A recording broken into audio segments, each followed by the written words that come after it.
Bueno, y se fue creando así hasta el final del siglo XIX la ley de las mujeres, del trabajo de las mujeres embarazadas, el trabajo nocturno, los mineros, las cosas, el seguro de accidentes, las mutuas laborales, hasta que empezó ya a escribir ya un cuerpo y se independizó, ya no eran leyes aisladas, y empezó el proceso de codificación, haciendo el estatuto, etc.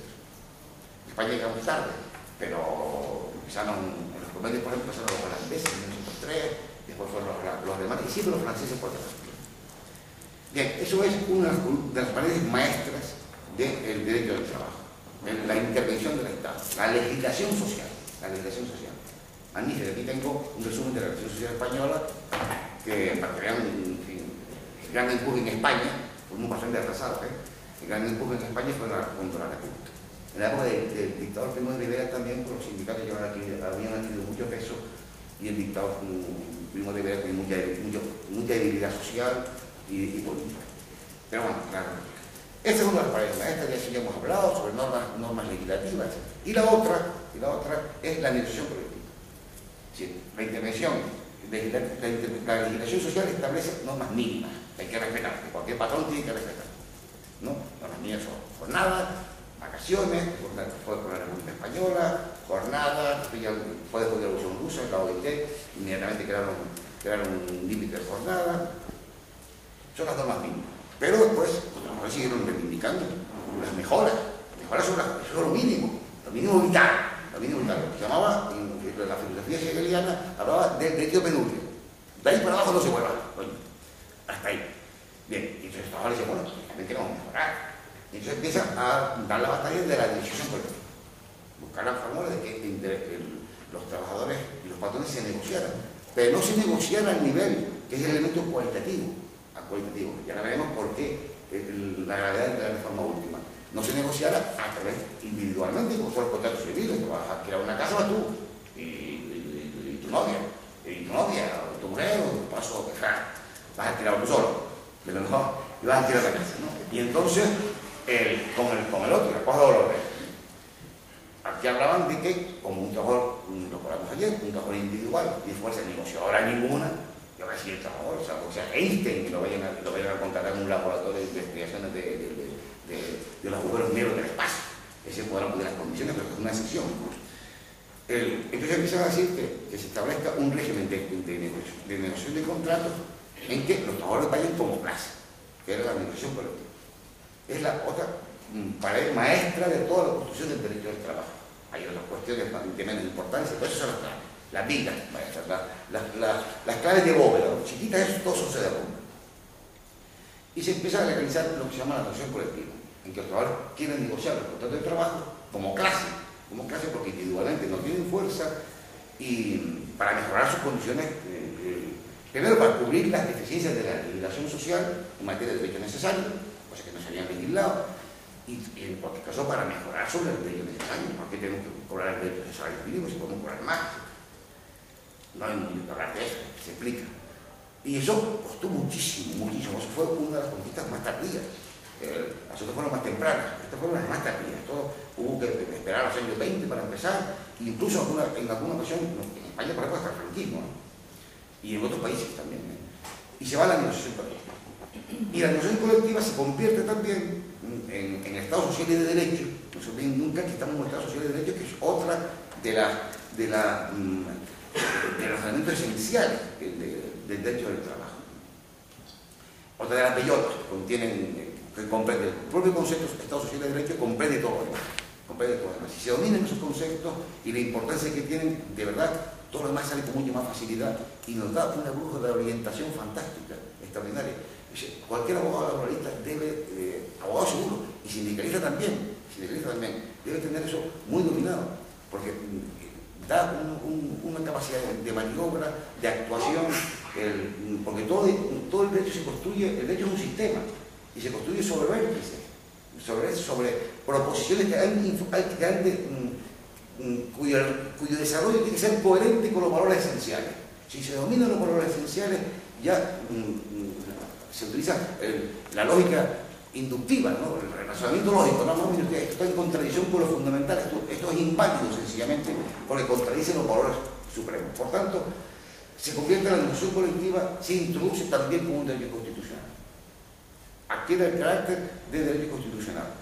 Vinculado, fíjense ustedes, naturalmente, una vinculación natural con otros dos derechos constitucionales.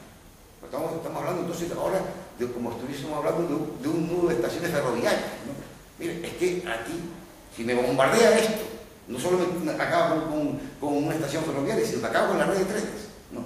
Es vinculado a otro derecho fundamental, que es la libertad sindical, y a otro derecho fundamental, que es el derecho de huelga. No le digo que costó también. Imagínense el derecho de huelga lo que tuvo que costar. Imagínense lo que tuvo que costar el derecho de huelga. Y ahora les voy a explicar cómo es esto. Miren, insisto, es un derecho constitucionalizado. ¿Y por qué está constitucionalizado? Miren, por la misma razón lógica que se deduce de lo que habíamos hablado del derecho del trabajo. ¿Por qué está constitucionalizado? Porque el trabajador individualmente no tiene capacidad de negociar ninguna. Y entonces hay que reforzar el derecho intuitivo, que es un derecho compensador de desigualdades, para reforzar la posición del más débil. ¿Qué hace? Eleva el Estado social de derecho, sobre todo después del año 1945. Después de la Segunda Guerra Mundial, por la fuerza que tenía el movimiento obrero, en particular el movimiento comunista, pero no solo el movimiento comunista, pero en particular el movimiento comunista. Todos los gobiernos, estados comunistas en Europa, etc., introducen el Estado social de derecho, introducen la negociación colectiva como otro derecho fundamental. Si no es derecho fundamental y tiene el blindaje del derecho fundamental, es vulnerable. Se introduce la negociación colectiva como un derecho fundamental, partiendo de la base de la debilidad, de que el trabajador no puede negociar nada, porque está débil, el trabajador en su soledad está débil. Por tanto, otra cosa que tenemos que tener muy presente en la actividad sindical y en la actividad jurídica es que esto es un derecho constitucionalizado. Por tanto, la afectación de ese derecho a la negociación colectiva hay que cogerla con pinza. Cualquier derogación, cualquier erosión de ese derecho. Y además está vinculado a otros derechos fundamentales. El derecho a la libertad sindical, que es una gran conquista del movimiento obrero, también duró muchísimo, costó muchísimo. El derecho de los ciudadanos a lo que llamaban el derecho al agrupamiento, fue perseguido con penas de ejecución, hasta avanzado el siglo XIX, de ejecuciones, el derecho al agrupamiento. Y se introduce también el derecho a la libertad sindical, el derecho a proteger el derecho de los ciudadanos a mejorar sus condiciones de existencia con el trabajo, a través del agrupamiento de los sindicatos y no a través de las acciones individuales, como que porque si no, condenamos al movimiento obrero a tirar bombas de los balcones, como hacía el movimiento anarquista en su tiempo. Y al derecho de huelga. ¿Y por qué el derecho de huelga? Porque miren, ¿cuándo se utilizan las huelgas? Pues fundamentalmente las huelgas se utilizan para mejorar las condiciones de existencia, los marcos de la negociación colectiva. Si hay 10 huelgas, 9 son en marcos de negociación colectiva. Habrá otras que no, son la minoría, son raras. Las huelgas se utilizan justamente como un medio de presión de los trabajadores frente al empresario para mejorar sus condiciones de existencia. Muchos más medios de presión tiene el empresario. Y el empresario debe despedir, asesorarse en bandas, etc., decir, por no firmar el convenio que se prorrogue, etc. O sea, que huelga nunca compensará el poder que tiene el empresario para presionar. Sí, pero compensa, porque el empresario puede empezar, no les pedirá a los miembros del comité de empresa, porque están protegidos, no puede hacer carnicería entre trabajadores y sembrar el pánico. Por tanto, la negociación colectiva es un derecho que está vinculado estrechamente a la libertad sindical y al derecho de huelga. Y además de estar vinculado de una manera natural, está vinculado legalmente. La ley orgánica de libertad sindical establece en su artículo 2 que una función de los sindicatos que forman parte del edificio de nuestra sociedad, etcétera, etcétera, es la negociación colectiva. Y el derecho de huelga, insisto, que es un derecho también constitucionalizado, también costó, bueno, también mucha ejecución y ahorcamiento, la huelga. Está considerado también como un derecho de los trabajadores a defenderse la parte débil, que es la que más sufre en una huelga. Es la que más sufre, el trabajador sufre mucho menos, porque no ha sido el salario. Si está un mes de huelga, un mes que no cobra. Todavía no hemos conseguido que esté de huelga y te paguen. Eso no lo hemos conseguido. Todo se andará. Pero bueno. Por tanto, estamos hablando de un tema central del derecho al trabajo. ¿Qué ocurre? A lo largo desde que se reconoce el derecho de la negociación colectiva, se empiezan a deducir del mismo cosas tan naturales como se llama la jerarquía de la negociación colectiva. ¿Cuál es la jerarquía de la negociación colectiva? Pues en los espacios en que haya más fuerza obrera, por ejemplo, convenio del sector. Bueno, el convenio del sector tiene prioridad porque ahí hay más fuerza negociadora que un convenio de empresa, que tiene, sobre todo en un país como el nuestro, que hay un minifundismo empresarial enorme, que fuerza tiene los trabajadores de una ferretería. He negociado un convenio colectivo. Digo, bueno,